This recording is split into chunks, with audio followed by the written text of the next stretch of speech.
الحمدللہ رب العالمین، والصلاة والسلام علی رسولہ الامین وآلہ واصحابہ اجمعین والعاقبۃ للمتقین۔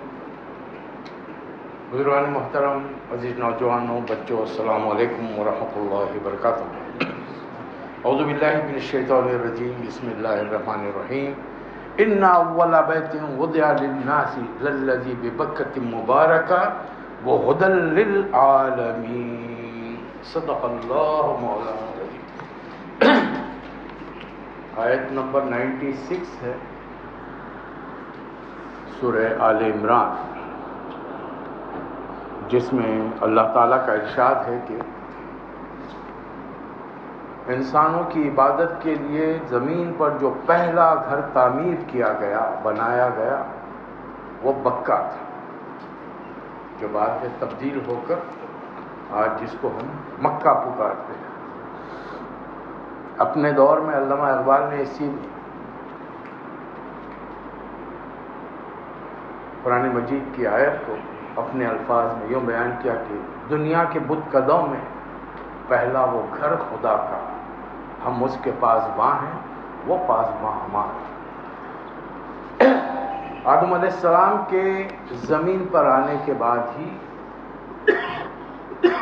چونکہ اللہ تعالیٰ نے ان کو ہر چیز کا علم دیا تھا، ہر چیز سے مراد وہ تمام اشیاء جو انسان زمین پہ رہتے ہوئے دیکھے گا، برتے گا، استعمال کرے گا، ان کی تمام خصوصیات اللہ نے ان کو بتائی، چیزوں کی، ہر چیز کی، کائنات کی ہر چیز کی نہیں، ہر وہ چیز جو انسان کے دائرے میں آئے گی، جس کو وہ استعمال کرے گا۔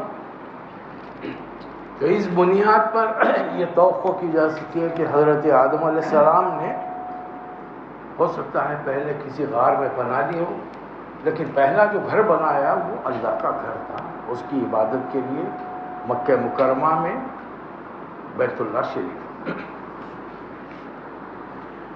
زمانے کے اتار چڑھاؤ سے یہ گھر بار بار گرتا رہا، کبھی طوفان آئے، کبھی زلزلے آئے۔ چونکہ انسانوں کی تعمیر تھی تو ضروری ہے کہ وہ خرابی ہو۔ آج بھی دنیا میں کوئی چیز پائیدار نہیں، ہر چیز کبھی نہ کبھی ٹوٹ پھوٹ کا شکار ہو جاتی ہے۔ انسانی ایک خیال یہ بھی تھا کہ فرشتوں نے یہ لا کر پہلا گھر رکھا، اب فرشتے اگر لائیں اور بنائیں تو وہ چیز تو قیامت تک ٹوٹنے والی نہیں ہونی چاہیے، کیونکہ بندگی فرشتوں کو نہیں، انسانوں کو کرنی ہے۔ تو انسان کا پہلا فرض ہے، ذمہ داری ہے، وہ اللہ کے گھر کی تعمیر کرے۔ اب وہ تو دنیا میں ایک ہی ہوگا، اب دنیا میں رہنے والے کیا کریں گے؟ اپنے لیے وہ گھر بنائیں گے جہاں وہ اللہ کی عبادت کر سکے۔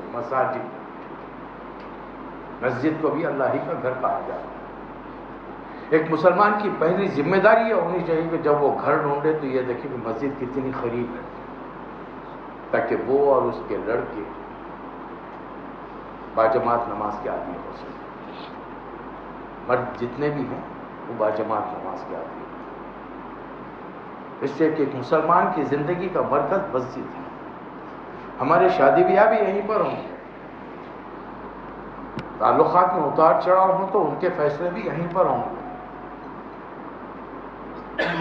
نبی کریم صلی اللہ علیہ وسلم نے تو مسجد نبوی میں بیٹھ کر فوجیں بھیجی ہیں، بے شمار فیصلے مختلف قسم کے کیے۔ حج اور عمرہ یہ دو لفظ ہیں، اب ان کا مفہوم یہ ہے کہ ارادہ کرنا، کسی جانب جانے کا ارادہ کرنا۔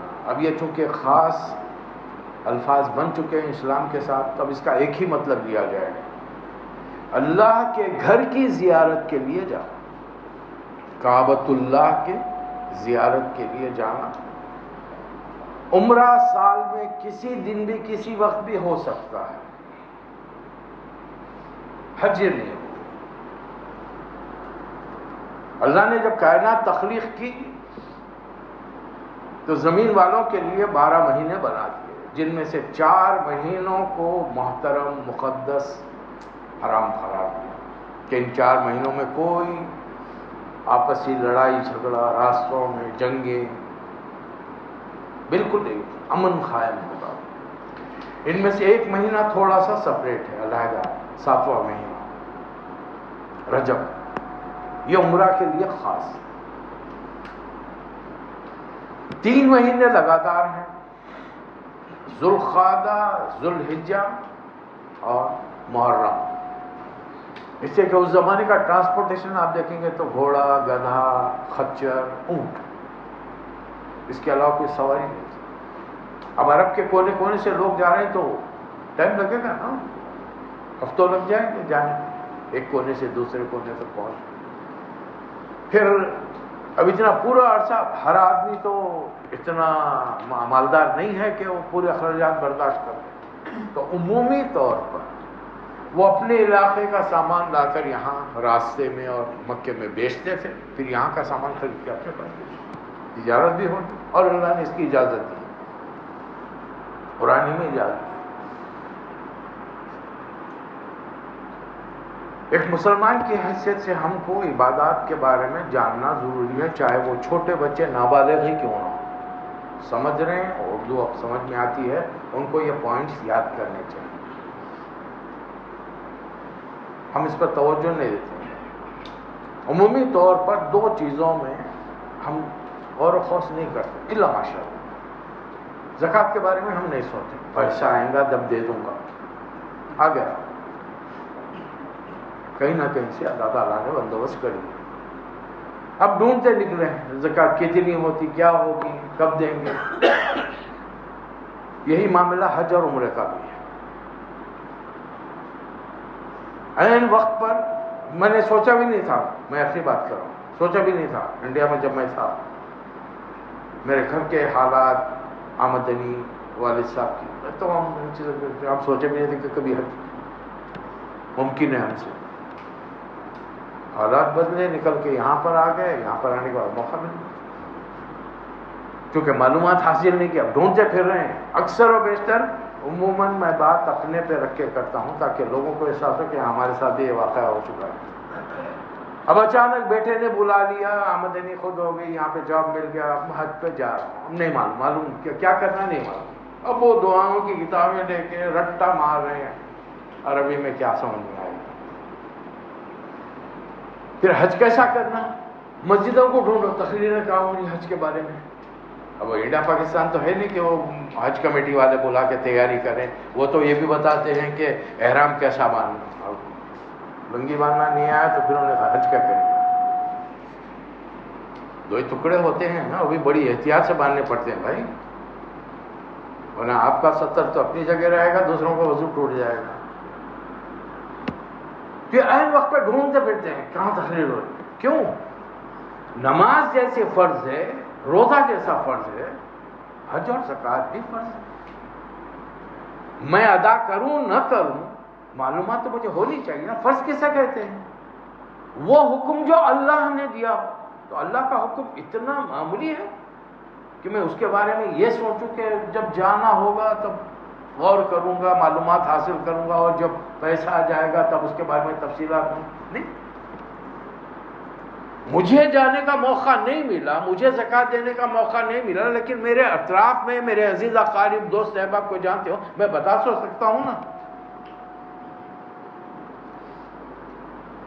دیکھیں ہم نے ایک سلسلہ شروع کیا ہے کافی عرصے، کووڈ کے زمانے سے شروع، سے پہلے بھی ہم نے کیا تھے، احادیث یاد کرنے۔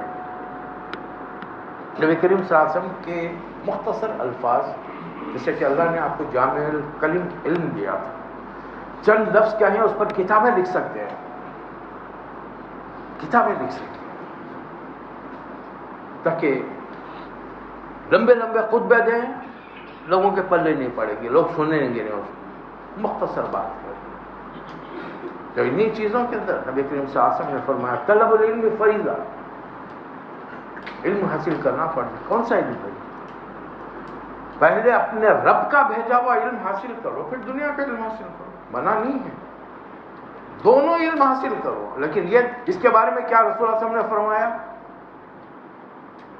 بنی الاسلام علی 5، اسلام کی بنیاد 5 چیزوں پر ہے۔ چلیے پہلی چیز ہم پیدائشی طور پہ واقف ہیں، کلمہ پڑھے ہوئے، ابھی چھوٹے تھے تطلا کے امی ابا نے نانی نے دادا دادی نے یہ کلمہ سکھا دیا لا الہ الا اللہ محمد رسول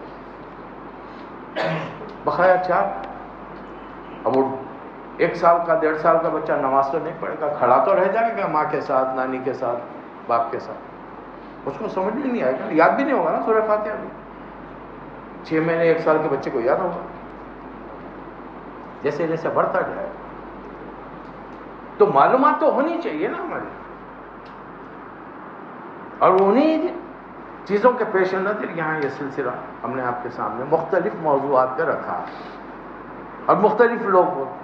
حالانکہ ان میں سے میرے علاوہ ہر کسی میں ہمارے مخرج میں صلاحیت ہے کہ وہ ایک موضوع پر جامع تقریر کر سکتا ہے, لیکن پھر بھی ایک ہی موضوع پہ کئی لوگ بولتے ہیں. کیوں بولتے ہیں؟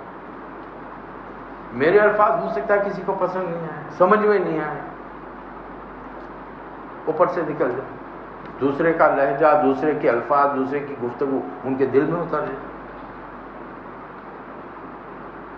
اور یہ اسلام کا مزاج ہے, انسانی مزاج ہے. آدم علیہ السلام کے بعد کئی بار یہ اللہ کا گھر ٹوٹا پھوٹا. اب قرآن مجید اگر ہمیں اور سیرت ہمیں رہنمائی کرتی ہے تو پھر ہمارے سامنے پہلی مرتبہ آتا ہے کہ یہ گھر صفحہ ہستی سے غائب ہو گیا تھا, زمین سے غائب ہو گیا تھا. یہ میرے الفاظ نہیں, قرآن کے الفاظ. ابراہیم علیہ السلام آج سے تقریباً آج کی دنیا کی ہسٹری کے سے 5000 سال پہلے عراق میں آئے. وہ جو کچھ واقعہ ہوا آپ انشاءاللہ اگلی بار سنیں گے. سلیم خان صاحب ان کو چھوڑنا پڑا, اپنا ملک چھوڑنا پڑا. ہر نبی کو ہجرت کرنی پڑتی ہے, انہوں نے بھی ہجرت کی, فلسطین آ گئے, مصر میں تبلیغ کی, بھتیجے حضرت لوط علیہ السلام کو جارڈن بھیج دیا. 80-90 سال کے ہو گئے, اللہ سے دعا کی ربی حبلی من الصالحین, تو اللہ تعالیٰ کی طرف سے جواب فبشرناہ بغلام حلیم, ہم نے حلم والا بیٹا دیا. ابھی بچہ پیدا ہو, اللہ کا حکم آیا لے جاؤ اس کو مکے میں چھوڑ کے آؤ. اب مکہ کیسی جگہ ہے؟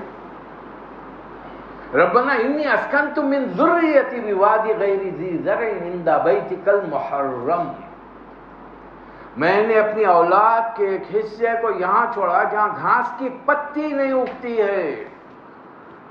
یہ سورہ ابراہیم میں ابراہیم علیہ السلام کے الفاظ ہیں جو اللہ, اب ابراہیم علیہ السلام کی زبان کیا تھی اللہ جانے, اللہ تعالیٰ نے اس کو ٹرانسلیٹ کر کے عربی میں ہم تک پہنچا دی.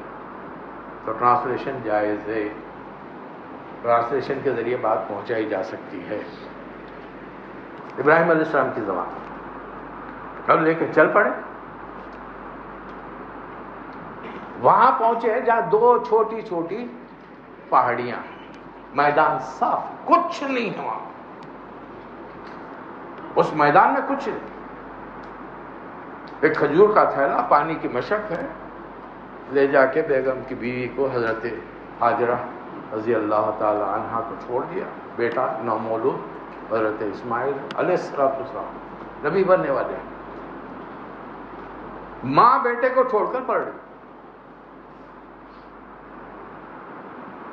کیا جگرا ہوگا اس خاتون کا, ذرا سوچ کے دیکھیں. اکیلے رہنے میں بہت سارے مرد بھی گھبراتے ہیں, میں تو گھبراتا ہوں. شرمانے کی کوئی بات نہیں رہ سکتا میں اکیلا. پھر کیا خاتون اکیلی, وہ بھی صحرا میں, بھائی گھر میں نہیں ہے, فلیٹ میں نہیں ہے, دور دور تک آدم ذات کا نام و نشان نہیں, نہ درخت ہے, نہ سایہ ہے, نہ پانی ہے, کچھ نہیں ہے. ایک کھجور کا تھیلا ہے, پانی کی مشک ہے, چھوڑ کے جائے. اب پلٹ کے بھی نہیں دیکھو. انسان ہے, بشر ہے, دیکھوں گا بیوی کی محبت, بچے کی محبت, قدم روک لیے تو. اور توحید کے معاملے میں ابراہیم علیہ السلام کا بڑا اعلیٰ مقام تمام نبیوں میں, قرآن مجید گواہ اس پر. وما کان من المشرکین, جب بھی ابراہیم علیہ السلام کا ذکر آیا اللہ تعالیٰ نے آیت برابر دہرائی, وہ شرک کرنے والوں میں سے. بیوی بچے کی محبت ذرا بڑھ جائے گی تو اللہ کی محبت گھٹ جائے گی. اللہ کے حکم سے پھر میں ڈگمگا جاؤں گا, کروں نہیں کروں. 4 دن ٹھہر کے جا سکتا ہوں. دیکھیں شیطان جو وسوسے ڈالتا ہے نا, شیطان کی وسوسے بڑے خوبصورت انداز کے ہوتے ہیں.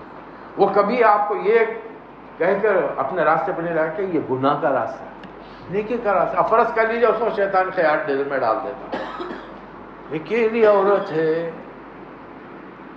دور دور تک سانپ بچھو، صحرا میں بھی مختلف قسم کے موذی جانور ہوتے ہیں، ایک 2-4 دن ٹھہر جاؤ ذرا، وہ یہاں پہ انوائرمنٹ سے واقف ہو جائے، پھر چلے جانا، نہیں ایسا کچھ بھی نہیں ہوا، یوں چھوڑا نکل گیا، کس کے بھروسے چھوڑ کے جا رہے ہو وہ بھی جو آپ نے پلٹ کے دیکھوں گا پھر گڑبڑ ہو جائے گی، اللہ کے ہاں سر ہلا دیا، ہاں اللہ کے چلے۔ اللہ تعالیٰ کو بھی بندی کا امتحان لینا تھا کہ رہتی نہیں رہتی انہیں، نبی کی بیوی ایسے نہیں بنا دیے، یہ رتبہ بلند ملا جس کو مل گیا، ہر ایک کے نصیب میں دار و رسم کا، یہ اعلیٰ مقامات ہر کسی کو نہیں ملتے، اب وہ مقام کیا ملا ہم کو اندازہ بھی نہیں آیا، اب شوہر سے دور بچے کو پال رہے ہیں، چند دنوں بعد ادھر سے قافلہ آ گیا، اس بیچ میں جبرائیل نے آ کر پیر مارا، چشمہ پھوٹ نکلا، اس پر اپنی ملکیت ظاہر کر دی، اور ایک قبیلہ بنو جرہم جو یمن سے آ رہا تھا، وہ لوگ ان کے ساتھ زندگی بسر کر رہے ہیں، شوہر نہیں ہے، ہم جیسا چھٹیوں پہ جاتے آتے ہیں نا، ویسا ابراہیم علیہ السلام بھی چھٹیوں پر فلسطین سے آتے جاتے ہیں، خالی مجھے تاریخ میں حدیث میں اور قرآن میں یہ نہیں ملا، اللہ تعالیٰ نے خالین پرووائڈ کی تھی ان کو کہ اس پہ بیٹھتے، صبح بیٹھتے 2 گھنٹے بعد فلائٹ اتر جا رہی ہے، آپ نے ایسا کچھ بھی نہیں تھا، نارمل سواریاں آ رہے ہیں جا رہے ہیں، بیوی قربانی دے رہی ہے، لیکن جیسے ہی کھانا اور پانی ختم ہوا ماں کو بچے کی فکر ہو گئی، اب کیا کیا جائے، کبھی بھاگ کر اس پہاڑی پر چڑھتی ہیں، پھر آ کر بچے کو درمیان میں دیکھتی ہیں فلائٹ میدان کے اندر، پھر دیکھتی بچہ ٹھیک ٹھاک ہے، اوپر چلی 7 چکر مارے۔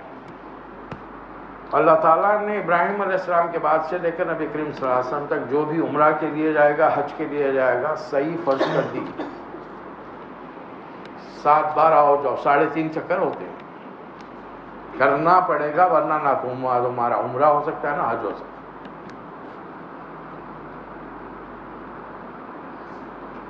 تو قرآن نے دوسرا جو مرحلہ آیا حضرت ابراہیم علیہ السلام، تو جب ابراہیم علیہ السلام آئے تو دیکھا فلیٹ میدان، کچھ نہیں ہوا، اب بیٹا جوان جب ہو گیا اللہ تعالیٰ نے بتا دیا سورہ بقرہ، وَإِذْ يَرْفَعُ إِبْرَاهِيمُ الْقَوَاعِدَ مِنَ الْبَيْتِ وَإِسْمَاعِيلُ رَبَّنَا تَقَبَّلْ مِنَّا إِنَّكَ أَنْتَ السَّمِيعُ الْعَلِيمُ، ہم نے وہ بیس بتایا ان کو جہاں وہ بنیادیں تھیں کعبے کی پہلے، اور ان بنیادوں پر ابراہیم اور اسماعیل نے گھر تعمیر کرنا شروع کیا، دعا کی اے اللہ جو خدمت کرے اسے قبول فرما، پھر ایک اور دعا کر ربنا وبعث فیہم رسولا منہم یتلو علیہم آیاتک ویعلمہم الکتاب والحکمہ ویزکیہم، ایک نبی اٹھا یہاں سے جو تیری آیات پڑھ کر سنائے، علم و حکمت کی باتیں بتائے اور پاکی عطا۔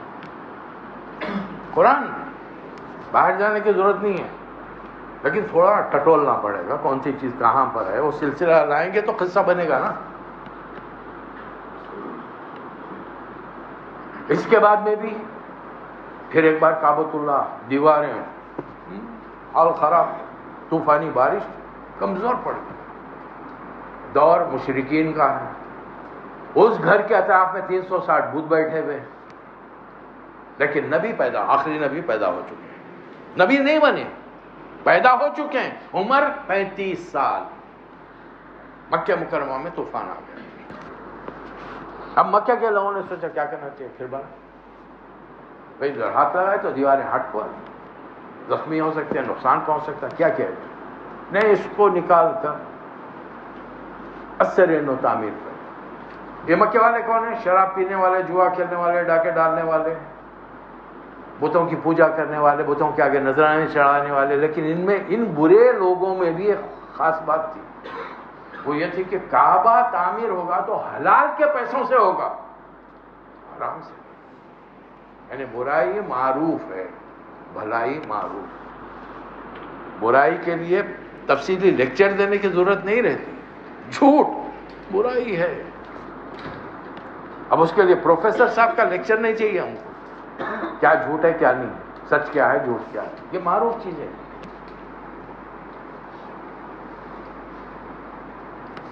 کعبۃ اللہ کو ڈھا دیا گیا. پہلے تو بہت ڈرے, اللہ کا گھر ہے کچھ ہو جائے گا. آخر ایک بوڑھا سردار اٹھا, انہوں نے کہا چلو ٹرائی کر کے دیکھتے ہیں. سب بل لیا, ایک جگہ ایک ہی مار مارا, ایک ضرب لگائی, تھوڑا سا حصہ ٹوٹا, چلے گئے گھروں. اگر اللہ ناراض ہوا تو پھر تباہی آ جائے گی. کچھ نہیں ہوا تو انہوں نے کہا کہ نہیں, اللہ راضی ہے, ہمارے کام سے اللہ راضی ہے. پورا کعبہ گرایا گیا. نبی کریم صلی اللہ علیہ وسلم بھی وہاں پہ تھے, 35 سال کی عمر میں اینٹیں اٹھا رہے تھے, دے رہے تھے. بلکہ حجر اسود کو اس مقام پہ لگانے والے ہمارے نبی صلی اللہ علیہ وسلم.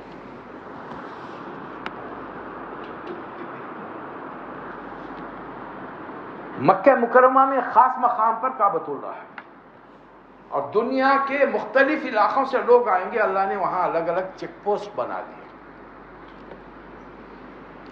یہ پوزیشن پہ جب پہنچو گے, اس مقام پہ جب پہنچو گے, اس چیک پوسٹ پہ جب پہنچو گے, فوری تمہارے قومی لباس, تمہارا شاہی لباس, تمہارے بڑی پوزیشن کا لباس سب اتر جانا. مردوں کے لیے 2 ٹکڑوں کے لباس میں آ جانا, اور بغیر سلے ہوئے. ایک ٹکڑا لپیٹ لینا جس سے تمہارا ناف سے گھٹنے تک کا حصہ چھپ جائے, اور ایک اوپر شانوں پر ڈالے. بس 2 ٹکڑوں کا لباس, نتھنگ مور. ہوں گے آپ اپنے کسی ملک کے پریزیڈنٹ ہوں گے, پرائم منسٹر ہوں گے, کروڑ پتی ارب پتی ہوں گے. اس حد میں پہنچنے کے بعد یہاں سے ایک قدم بھی آگے بڑھنا ہو تو احرام باندھنا پڑے گا تم, اور اس کی کچھ پابندیاں. یہ پابندیاں عمل کرو گے اس پر تو, ورنہ پھر وہ تمہارا حج پہ جانا ہے اور روزہ رہ کے بھی جھوٹ بولنا. تو یہ تمام عبادتیں کرو نہ کرو یکساں. اس کے بعد میں بھی کعبۃ اللہ کئی بار بنا. یعنی اس کا ایک ہی مطلب یہ کہ زمین پر انسانوں نے اللہ کا گھر بنایا تاکہ اس کی زیارت کے لیے آ سکے. نبی کریم صلی اللہ علیہ وسلم پر پہلے نماز فرض ہوئی, رات میں وحی اتری, صبح میں جبرائیل نے آ کر نماز کا طریقہ, 2 رکعت وضو کا طریقہ بتا دیا. نماز قائم نہیں ہو سکتی. اصل 5 وقت کی نماز فرض ہوئی معراج میں, 12 نبوت کے 12ویں سال. تبلیغ کرتے ہوئے رسول اللہ علیہ وسلم کو 12 سال ہوا, عمر 52 سال ہے, 52 ایئرس. معراج کو بلا لیا, وہاں نماز فرض کی. آپ کی امت پر 50 نمازیں فرض ہیں. سنے تو تھرتھری آئی. 5 کے لالے پڑے تھے, 50 کی ادھر پڑے, لیکن 150 کا ملے گا. عمل کب ہوا اس پر پریکٹیکل؟ مدینہ جانے کے بعد مسجد نبوی تعمیر ہوئی, اذان ہوئی, سکھائی گئی اللہ کی جانب سے. نماز باجماعت کا اہتمام مدینہ منورہ میں 2ری ہجری میں ہوا. 3ری ہجری میں پہلا حکم آیا روزے بھی رکھو, لیکن 3ری ہجری میں حکم آیا فمن شہد منکم الشہر فلیصم. اب جو کوئی اس مہینے کو پائے اس کے روزے رکھے. 8ویں ہجری میں زکوٰۃ فرض ہوئی. 10ویں ہجری میں حج فرض ہوا ہے. اور قرآن مجید کی سورہ آل عمران کی آیت ہے وَلِلَّهِ عَلَى النَّاسِ حِجُّ الْبَيْتِ مَنِ اسْتَطَاعَ إِلَيْهِ سَبِيلًا وَمَنْ كَفَرَ فَإِنَّ اللَّهَ غَنِيٌّ عَنِ الْعَالَمِينَ. لوگوں پر اللہ کا یہ حق ہے کہ وہ اس کے گھر کی زیارت کے لیے جو استطاعت رکھتا ہو.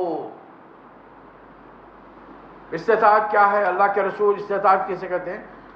جتنے دنوں کے لیے تم گھر سے بیٹھ جا رہے ہو, گھر والوں کے, بیوی بچوں کے لیے کھانے پینے کا بندوبست کرو, نمبر 1. نمبر 2, آنے جانے کا خرچہ تمہارے حساب. جتنے دن باہر ہوگے کھانے پینے کا, بھیک نہیں مانگنا. اسلام میں بھیک مانگنا بہت بری بات ہے. اتنا ہو, آنے جانے کا خرچہ, جو بھی ٹرانسپورٹیشن جس زمانے کا جیسا بھی رہا ہو, اور اتنے دنوں کا کھانے پینے کا تمہارا اپنا. تو پھر تم پر ہر چیز, یعنی یہ اللہ کا حکم فرض ہو گیا, نکل جاؤ. بیٹی کی شادی ہے, بچے کو کالج میں دلانا ہے, ایڈمیشن, ابھی میرے پاس اتنا پیسہ نہیں ہے, یہ سب ڈائلاگ نہیں چلے. اچھا چلیے, یہ فرضیت وغیرہ کی باتیں تو ہوتی رہیں. پہلی چیز, ہم غریب ہیں, حج پہ نہیں جا سکتے, نو ایشو. دل میں آرزو تمنا نہیں ہے کہ اللہ نے ایک حکم دیا میرے گھر کی زیارت کے لیے آؤ, تو دن رات اللہ سے دعا کریں اللہ مجھے صاحب استطاعت بنا دے کہ میں تیرے گھر کا کی زیارت کروں. اس کو بھی فیس لگتی ہے, یہ خواہش کرنے پر بھی فیس لگتی ہے. پیسے دینا پڑتا. اس کے لیے دعائیں کریں تو پریشانی ہے. میں آپ لوگوں سے نہیں کہہ رہا ہوں جو گلف میں بیٹھے ہوئے ہیں, جو اپنے بیک ہوم آپ کے رشتہ دار ہیں, عزیز اقارب دوست ہیں, ان میں سے بہت سارے آپ کو ایسے ملیں گے جو صاحب استطاعت ہے, صاحب نصاب ہیں, نہیں جا رہے ہوں. ان کے دماغ میں یہ بات, امی کو نہیں لے گیا میرا حج نہیں ہوتا, بیگم کو نہیں لے جا رہا ہوں میرا حج نہیں ہوتا, بغیر ماں باپ کے میرا حج نہیں. کون بولے بھائی آپ کو؟ میرے والد کے پاس پیسے نہیں ہیں, ان کے پاس ان پہ حج فرض ہی نہیں, اللہ پوچھے گا بھی نہیں ان سے, مجھ سے بھی نہیں پوچھے گا ابا کو حج کیوں نہیں کرا. میں نے تجھے مال دیا, تو نے میرے گھر کی زیارت کی نہیں کی, اللہ مجھ سے میرے بارے میں سوال کرے. ہم دعائیں کریں. ذرا اس مسجد میں اندر اور باہر بیٹھنے والے ہر آدمی یہ سوچ کے دیکھے, کیا ہم نے حج کر دیا؟ نہیں کیا تو کیوں نہیں کیا؟ اور دعا کیوں نہیں کی؟ سوال یہ پیدا ہونا. دعا تو کر سکتے ہیں نا بھائی. یہ تمام انتظامات کرنے والا کون ہے؟ یہ تمام اسباب ہیں, مسبب اسباب کون ہیں؟ اللہ ہے. ہم نے اس سے دعا کی نہیں کی تو کیوں نہیں کی؟ دعا کرنا چاہیے نا. اگر نہیں کرے ہیں تو حج کی کوشش کیجیے. بہت سارے لوگ حج نہیں کرے ہیں, عمرہ کر کے آ جائیں. کیوں بھائی, کس کو چھینا؟ عمرہ ایک نفل عبادت ہے, آپ کریں تو بھی الحمدللہ ثواب ملے گا, نہیں کریں گے تو اللہ پوچھے گا نہیں. لیکن حج نہیں کرے تو برابر پوچھے گا, مال میں نے تجھے دیا تھا پھر بھی تو نے حج نہیں کیا. فرض کی پوچھ ہوگی اور ہر بالغ پر ہوگی. ابا اپنے ساتھ بچوں کو لے کے جا رہے, مالدار ہیں بڑے, بچے بالغ ہو گئے, وہ بچے نے حج کیا, ابا کو بھی ثواب. بچے کا نفل حج ہوا ہے, فرض نہیں ہوا. اب بچہ جس دن کمانے کے اہل ہوگا, مال جمع کرے گا, اس وقت اس پر حج فرض ہوگا, اس وقت اس پر زکوٰۃ فرض ہوگی. یہ موضوع بڑا طویل ہے, اس پر انشاءاللہ گفتگو ہوتی رہے گی. جزاک اللہ خیر. وآخر دعوانا الحمدللہ رب العالمین.